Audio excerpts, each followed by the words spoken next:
Naam, karibu sana mwana michezo na mwanahabari wangu na wewe ambaye umechagua hii kwa sehemu yako pendwa kupata taarifa mbalimbali za kimichezo na zile ambazo zimeweza kutokea ndani na nje ya mipaka ya nchi yetu hii ya Tanzania. Lakini taarifa ambazo tuko nazo usiku wa leo ama siku hii ya leo ni kutokea katika klabu ya Simba, ambapo Simba ya msimu ujao ni ya Edgar. Taarifa hizi tutaenda kuzipata hapa, ni yapi ambayo imeweza kutokea katika viwanja mbalimbali vya kimichezo.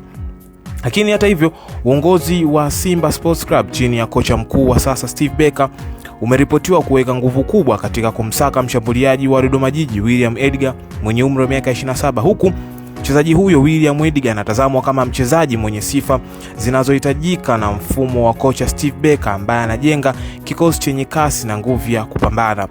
Edgar ambaye amekuwa na msimu bora akiwa na Walima Zabibu wa Dodoma anaonekana kuwa mbadala sahihi wa kuvaa viatu vilivyoachwa wazi na Kibu kutokana na uwezo wake wa kumiliki mpira na kuwasumbua walinzi wa timu pinzani kwa dakika zote 90.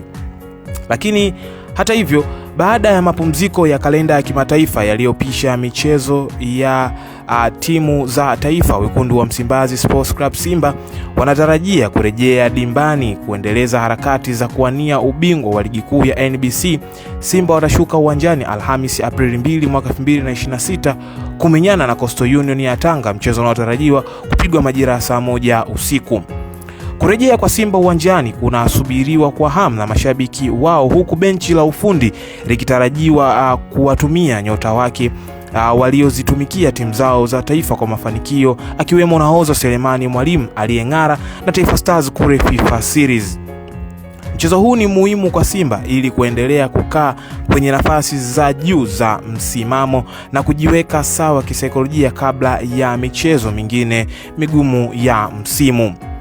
Tukiendelea na taarifa za kimichezo, mwanahabari wangu, ni kwamba msisimko wa ligi kuu ya NBC unatarajiwa kuendelea mwishoni mwa wiki hii pale miamba miwili ya soka jijini Dar es Salaam, nikizungumzia Azam FC na Simba, watakapokutana uso kwa uso. Mchezo huo wa kukata na shoka umepangwa kupigwa Jumapili Aprili 5 mwaka 2026 katika dimba la Azam Complex pale Chamazi. Mtanange huo utapigwa majira ya saa 1 usiku. Unatazamwa kama moja ya mechi muhimu zaidi za msimu huu wa 2025-26.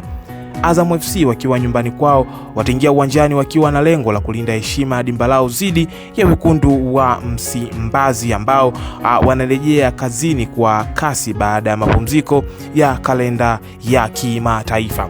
Na mwanamichezo, nikushukuru sana. Hizi zilikuwa ni habari za kimichezo kutokea katika viwanja mbalimbali, na yale ambayo yameweza kutokea huko nile kuletea hapa. Naitwa Junior na hii ni Junior Media, michezo, habari pamoja na burudani. Lakini kutokea hapa sina la ziada. Nikukumbushe tu kwa wewe ambaye ndo mara yako ya kwanza, usahau kusubscribe, share, like na kucomment ili uweze kuwa mwana familia. Kutokea hapa sina la ziada, nikuage na nikutakie siku njema.